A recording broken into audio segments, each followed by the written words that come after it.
There is a quiet power within the human mind, a silent current that flows beneath every thought, emotion, and intention. This power is not loud or boastful, but steady, like a river shaping the landscape of our lives. Yet even rivers can be polluted. When certain habits take root, subtle, unnoticed, they begin to cloud this inner clarity. Buddhism teaches that the mind is not inherently weak, but it becomes weakened through patterns of ignorance, distraction, and unawareness. We do not lose our strength all at once. It slips away quietly, hidden in our routines, our reactions, and the stories we tell ourselves. The weakening of the mind doesn't come with warning signs. It arrives in moments of impatience, in the need for constant stimulation, in the inability to sit with discomfort. It creeps in when we cling to what must pass, or push away what's here. To understand these habits is not an act of judgment. It is an act of awakening. Awareness is the first step toward liberation. We begin to see not only what weakens us, but what can restore us. Buddhism invites us to turn inward with compassion, to witness without resistance, and to return to the simple truth of presence. This journey is not about perfection. It is about remembrance, remembering the stillness within us, the clarity we were born with. Each habit explored is not a flaw, but a gate, and beyond each gate lies the possibility of freedom, one mindful breath at a time. The first habit that weakens the mind is attachment to control. At its root lies fear, the fear of chaos, of uncertainty, of things not going according to our plans. The ego builds walls and systems to maintain the illusion that everything can be managed. We try to orchestrate every outcome, script every moment, and avoid anything that disrupts our comfort. But Buddhism reminds us that control is a mirage. Life is fluid, impermanent. The tighter we grip, the more pain we create, like trying to hold water in our hands. The harder we try to possess it, the faster it slips away. This habit drains the mind of its natural calm and replaces it with tension. We become anxious, reactive, and exhausted by our endless attempts to predict the future. Letting go does not mean giving up. It means surrendering to reality as it is. It means trusting the unfolding of life without needing to dominate it. The Buddha taught that freedom lies in acceptance, in learning to flow with the current rather than fight it. To release the need for control is to step into presence.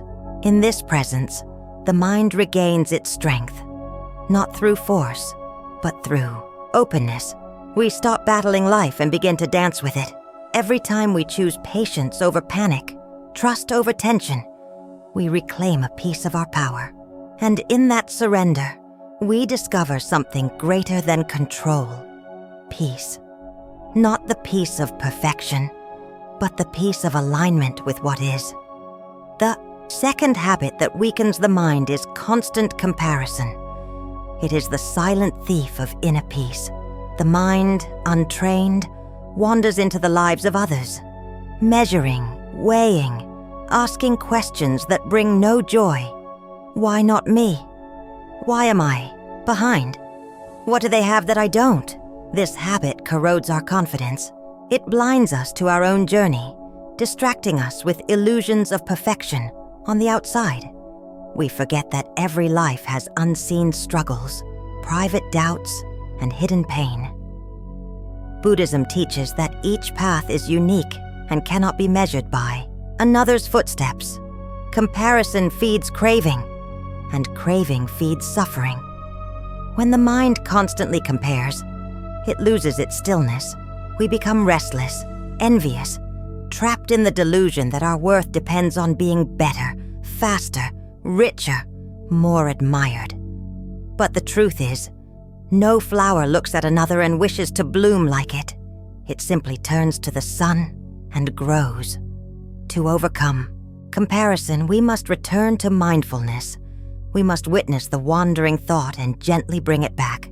We must honor our own progress, however slow, however quiet.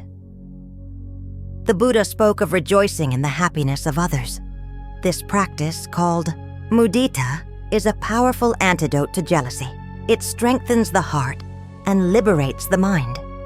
When we replace comparison with compassion, judgment with joy, we stop looking sideways and start looking within. And in that inward gaze, we find not lack, but light. We see that our path, walked with sincerity, is more than enough.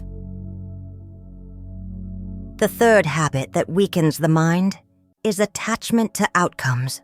This habit is subtle but deeply rooted in the human experience. We often believe that happiness depends on achieving specific goals, gaining approval, or having life unfold exactly as we imagined. But in truth, clinging to expectations sets the stage for suffering. In Buddhism, attachment is seen as one of the primary sources of mental unrest. It binds us to the illusion of control and keeps us from flowing naturally with life. The Buddha taught that everything is impermanent. Our thoughts, our emotions, our possessions, our successes. Trying to grasp tightly to what must eventually change is like trying to stop the tide with our bare hands. Letting go of attachment doesn't mean we stop caring. It means we begin to care more wisely. We act with intention.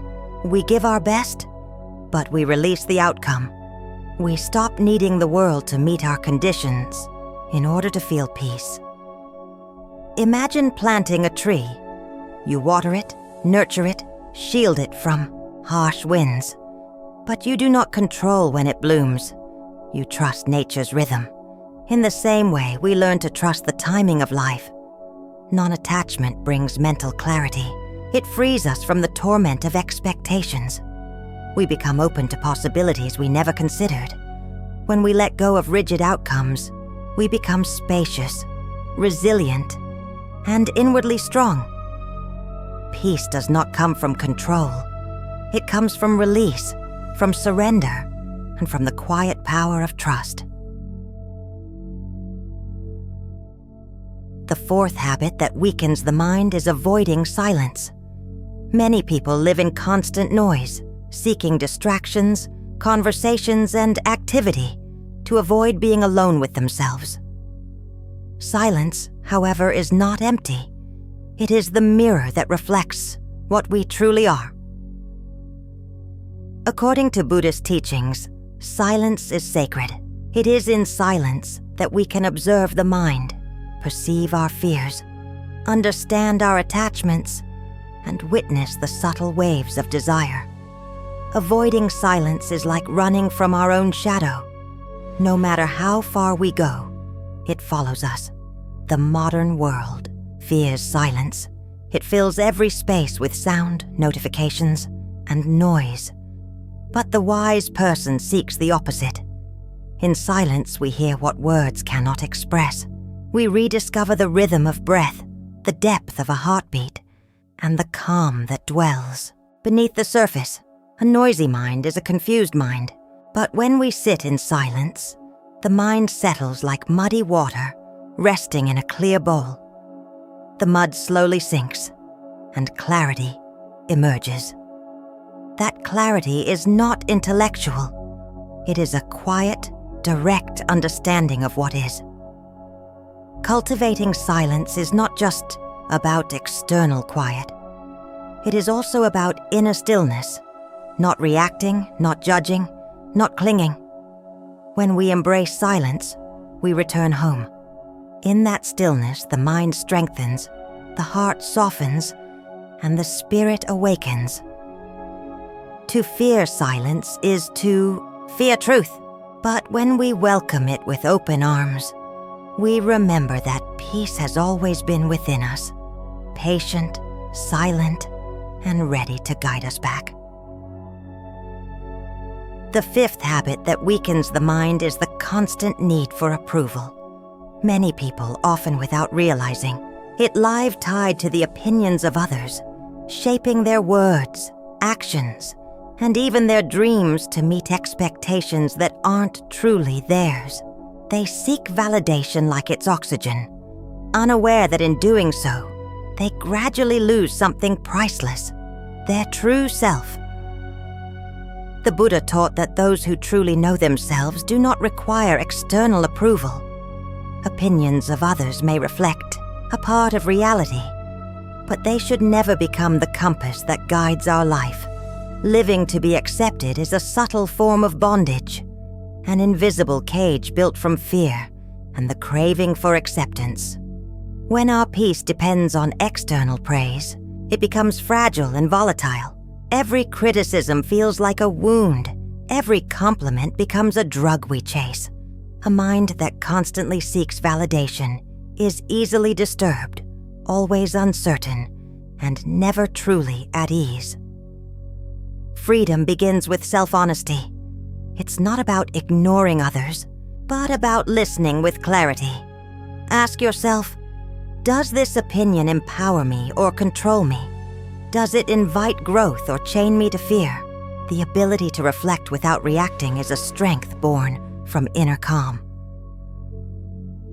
True authenticity begins when we stop asking for permission to be who we are.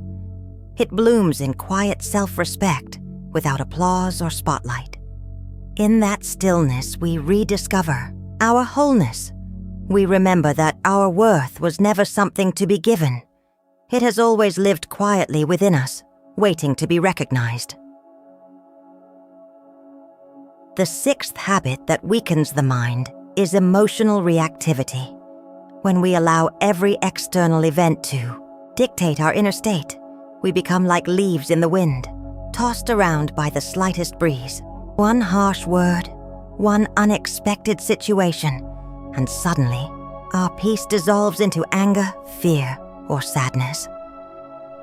The Buddha taught that between stimulus and response, there is a sacred space. In that space lies our freedom, the power to choose how we respond. Emotional reactivity robs us of that space. It turns us into prisoners of impulse, slaves to fleeting emotions. When anger arises, we often react without awareness, saying or doing things we later regret. When fear shows up, we run or hide before we understand its message. But the awakened mind learns to pause, to breathe, and to observe before reacting. This simple pause creates a gap, a moment of clarity where wisdom can enter. It is not about suppressing emotions, but about becoming intimate with them, observing anger as anger, fear as fear, without becoming entangled in their narratives. As we grow in mindfulness, we see emotions as passing clouds, not permanent truths. A strong mind does not avoid emotion. It welcomes each one as a teacher. Emotional maturity arises when we respond with awareness rather than reflex. In that still response, there is great power, a quiet resilience rooted in presence. To cultivate inner peace, we must master our reactions, and in doing so, we begin to shape a life led by wisdom, not emotion. Another subtle habit that weakens the mind is craving constant validation from others. In Buddhism, this is linked to the ego's thirst for recognition, a never-ending hunger that keeps the mind unsettled. The need to be approved, praised, or affirmed can enslave us to the opinions of others, shaping our self-worth by external measures. When we rely on others to validate our existence, we become like leaves in the wind, drifting with every passing opinion. A single word of criticism can crush us. A lack of applause can make us doubt our worth. But the Buddha taught that peace comes not from external approval, but from inner clarity. To walk the middle way is to see praise and blame as passing clouds, not as truths about who we are. The antidote is inner witnessing, the calm observer within. When we begin to watch our desire for praise without reacting, something begins to shift. We stop chasing applause. We no longer measure our value by external echoes. We become grounded in our presence and begin to trust our inner light. You are not more valuable when others say you are. You are not less worthy in silence. True peace arises when your sense of self is rooted in awareness, not applause. Release the need to be seen. Witness yourself. Accept the beauty of your being without decoration. There, in that space of silent witnessing, you'll find a mind that no longer trembles. That is the strength the world cannot take from you. That is true inner freedom. Another subtle habit that weakens the mind is holding on to unresolved resentment. In Buddhism, clinging to anger is likened to grasping a hot coal with the intent of throwing it at someone, only to burn yourself in the process. When we nourish resentment, we carry the past like a burden, replaying wounds in the theater of our minds and feeding suffering with our attention. Resentment binds us to those who hurt us. It creates invisible chains that link us to pain, poisoning the present moment with echoes of the past. We may think we're punishing the other, but in truth we are only hurting ourselves. The mind that refuses to forgive remains stuck, unable to move forward. Forgiveness in Buddhism is not about forgetting or denying what happened. It is a conscious decision to release the grip of pain. It's the choice to liberate your heart from bitterness, not because the other deserves it, but because your peace does. When we forgive, we reclaim our power. We stop identifying with the wound and begin identifying with the awareness that observes it. We loosen the grip of self and allow compassion to arise, not only for others, but for ourselves. Let go of the narrative that binds you to your hurt.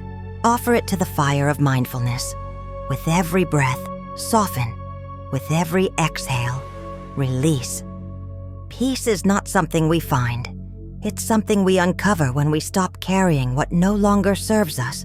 And forgiveness is the key that unlocks that peace.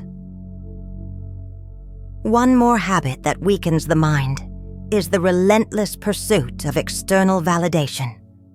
In Buddhist thought, this craving for approval stems from a misunderstanding of the self, believing we are only valuable if others confirm it.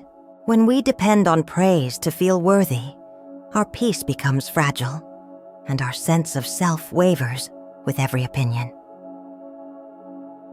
The Buddha taught that liberation comes when we no longer seek ourselves in the mirror of others. As long as we are chasing recognition, we remain bound by the chains of ego and insecurity.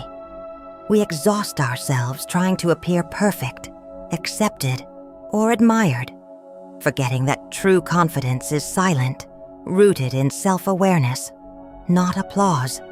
External validation is impermanent. Praise may come today and vanish tomorrow. When we rely on it, our happiness becomes as unstable as the wind. But when we begin to recognize our inner worth, without conditions, we build a foundation that is unshakable. To free the mind, we must turn inward. We must ask, who am I when no one is watching? Can I find value in simply being, rather than always doing or impressing? Mindfulness teaches us to witness the craving for validation without feeding it. With compassion, we let go. You don't need to be seen to be valuable. You don't need to be praised to be whole. Sit quietly with yourself. Breathe. Feel your own presence. There is a quiet strength in self-acceptance, and in that stillness, you return to your true nature, already enough, already complete. Another subtle habit that weakens the mind is the constant comparison with others. In a world that often celebrates competition, it's easy to measure our worth against someone else's path. We compare careers, relationships, appearance, success, forgetting that each life unfolds at its own sacred rhythm. The Buddha taught that envy and comparison are rooted in ignorance. When we believe we are separate, we begin to compete. But when we realize our interconnectedness, we understand that no one's light dims our own. There is no need to outrun, outshine, or outperform anyone. What is meant for us will arrive in its time, not a moment too early or late. Comparison blinds us to our blessings. It creates suffering by convincing us that we are not enough, that we are behind, or that we are missing something essential. But the truth is, we are already whole. We just forget. When you notice comparison arising, breathe deeply. Return to presence. Remind yourself that someone else's joy does not diminish yours. Their success is not your failure. Let their journey inspire you, not injure you. Gratitude is the antidote.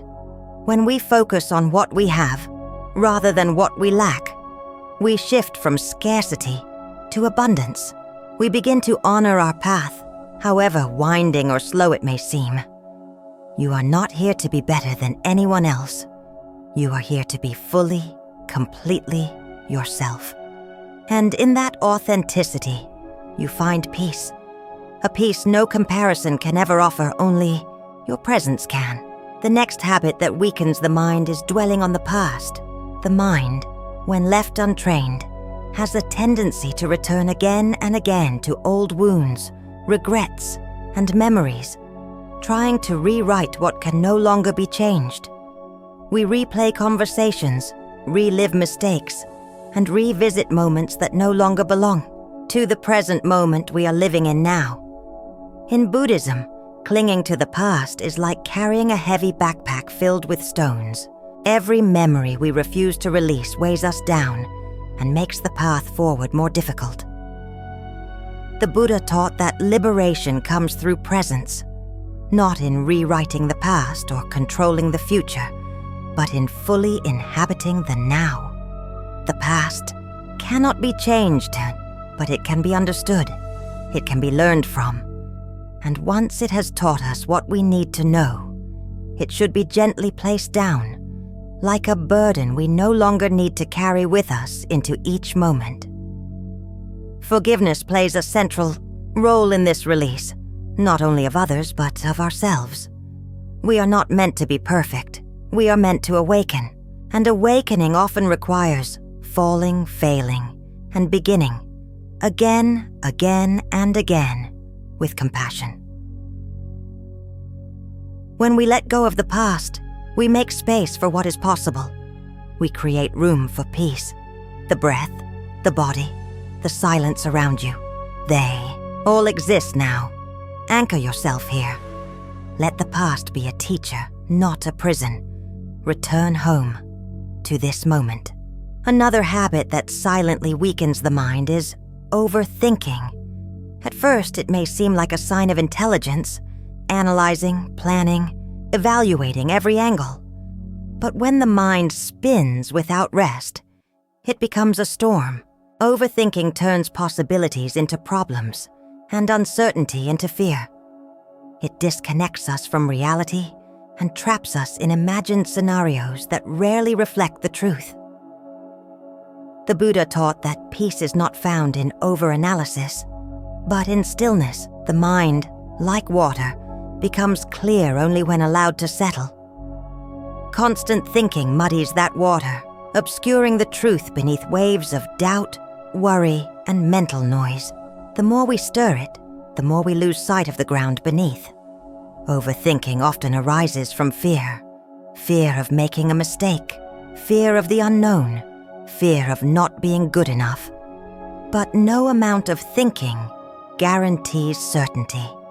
In fact, it often leads us further from clarity and keeps us in cycles of hesitation. Mindfulness is the remedy. By returning to the breath, to the body, to the present moment, we step out of the mind's labyrinth and into life as it is. The present doesn't ask to be solved. It asks to be lived with awareness. Let your thoughts come, but don't follow all of them. Watch them as you'd watch clouds passing across the sky. You are not your thoughts. You are the awareness beneath them. Peace is born not from perfect answers, but from quiet presence. In stillness, the mind softens, and wisdom finally has space to emerge. A habit that deeply weakens the mind is avoiding discomfort. We spend so much of our lives trying to escape pain, physical, emotional, or spiritual, that we forget discomfort is often the beginning of awakening.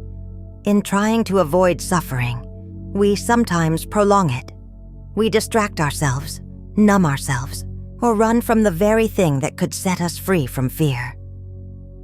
The Buddha never promised a path free from discomfort. In fact, he pointed directly to suffering, not to dwell on it, but to understand it, to see its causes, and to walk the path that leads beyond it with courage and clarity.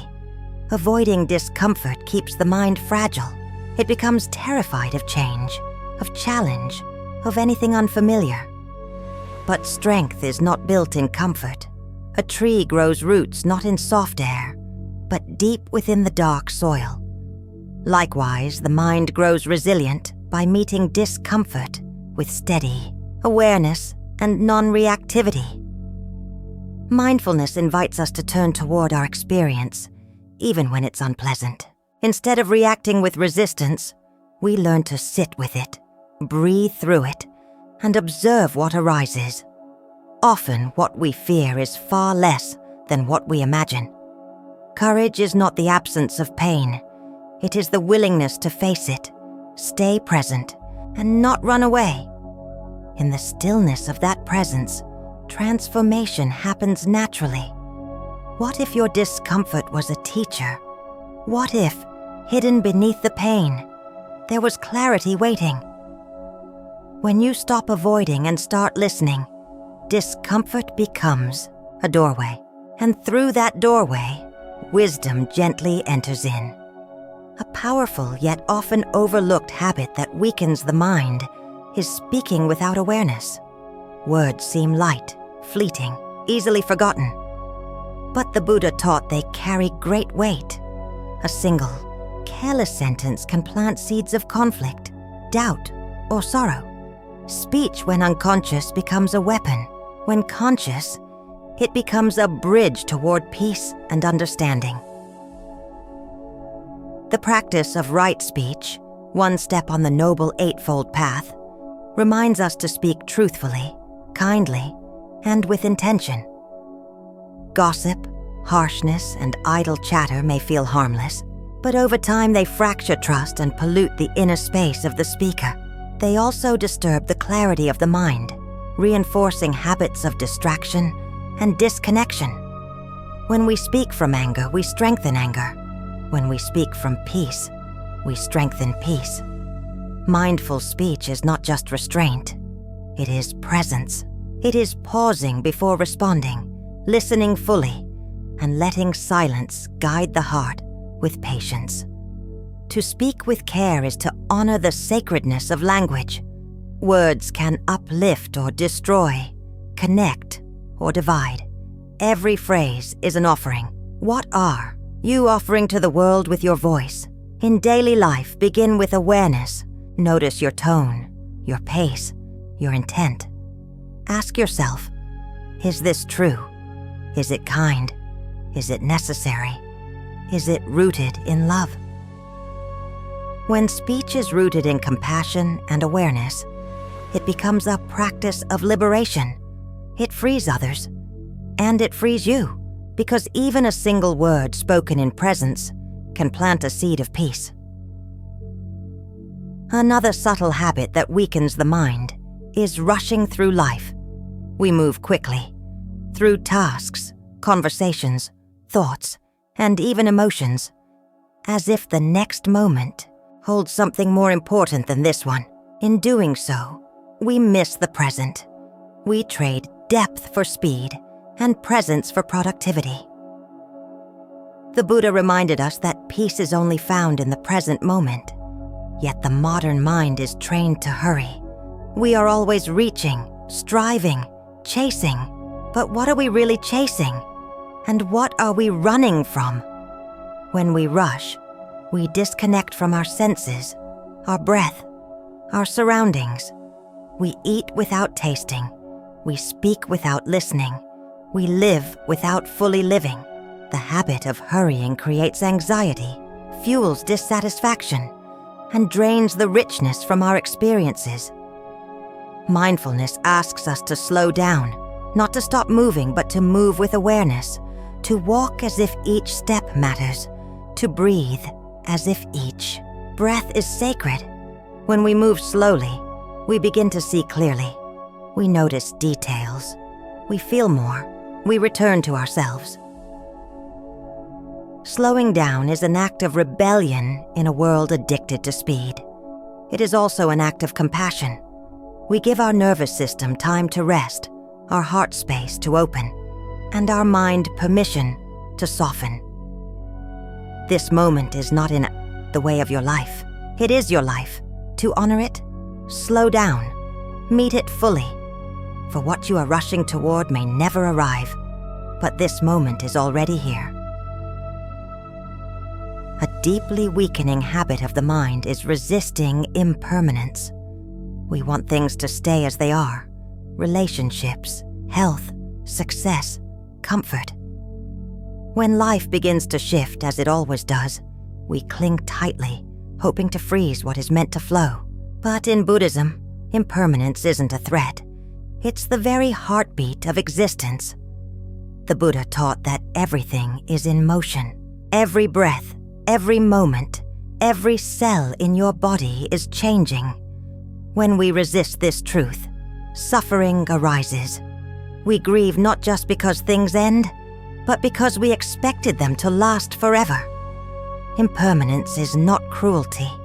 It is a form of wisdom. It reminds us not to take anything for granted. Not a sunrise, not a shared smile, not even this breath. To embrace impermanence is to be fully alive, to see beauty in fleetingness, and to love without attachment. When we accept that nothing is fixed, we become free. We no longer grip the past or fear the future. We begin to ride the waves of life with grace. We become like water, fluid, adaptable, resilient. Meditate on this truth. Everything you love will change, including yourself. Let that truth break your heart open, not in despair, but in reverence. For what is temporary becomes sacred when seen with full presence. Impermanence is not the end of peace. It is the doorway to it. When you stop resisting change, you begin to dance with it. And in that dance, the mind becomes light, open, and strong. A habit that often goes unnoticed but steadily weakens the mind is judging others. Every time we judge, even silently, we reinforce the illusion of separation. We create a wall between us and them. That wall may seem like protection, but it is actually isolation. It keeps us from seeing others and ourselves with clarity and compassion. The Buddha taught that judgment arises from ignorance, particularly of our shared humanity. When we judge, we see only the surface, a mistake, a behavior, a label. But beneath that surface is a human being shaped by suffering, hope, and conditions we may never understand or fully grasp. Judging others creates restlessness in the mind. It fuels resentment, self-righteousness, pride, and subtle hostility. It distracts us from our own inner work. Instead of facing our own fears, we project them onto others. Instead of softening, we harden and close. The antidote is understanding. Mindfulness teaches us to watch the mind as it judges without feeding the habit. Compassion invites us to ask, what pain might this person carry? What fear might they be hiding? When we look deeper, our perspective shifts and softens. To judge less is not to approve of everything. It is to respond wisely, with empathy. It is to recognize that every being is on a path, just like you and me. When you release the habit of judgment, you create space inside your mind. Space for peace, for connection, for growth. And in that space, you no longer see enemies. You see mirrors, teachers, fellow travelers of the path. One final habit that quietly weakens the mind is neglecting inner silence. In a world saturated with sound, stimulation, and constant motion, silence has become rare, sometimes even uncomfortable. Yet in Buddhism, silence is not emptiness, it is presence. It is the fertile ground where insight grows. When we avoid silence, we avoid ourselves. We stay busy, distracted, engaged in noise so we don't have to face what lies beneath. But the truth is, only in silence do we truly hear. The whisper of intuition, the voice of wisdom, the still rhythm of the breath. The Buddha often retreated into silence, not to escape the world, but to understand it. He taught that in silence, the mind becomes clear like still water. Only then can we see our reflection with honesty. To neglect silence is to live at the surface. It is to forget the depth we carry. But when we make space for it, even just for a few minutes a day, we begin to touch something ancient and unshakable within us. Try sitting in stillness. Let the phone rest. Let the tasks wait. Feel your breath. Feel the weight of your body. Let the silence wrap around you like a gentle cloak. It may feel unfamiliar at first, but over time, silence becomes sanctuary, a place where you remember who you are, beyond identity and thought. In silence, the mind strengthens not through effort, but through surrender. And in that quiet, the path forward reveals itself with soft, unmistakable clarity. Now we arrive at the threshold, the final step, yet also a beginning. Having explored 10 habits that weaken the mind, we return not just with insight, but with a deeper invitation to live differently, to walk the path with intention, and to meet ourselves with honesty. Buddhism is not merely philosophy, it is practice. These teachings are not meant to be admired from a distance, but lived, breathed, and woven into the ordinary moments of daily life.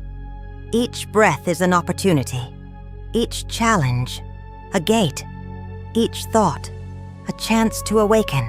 The mind becomes strong not through control, but through awareness, through sitting in silence, through watching without judgment, through returning again and again to the present moment, even when it hurts, even when it's messy. Especially then, let your practice be gentle. Let it be real.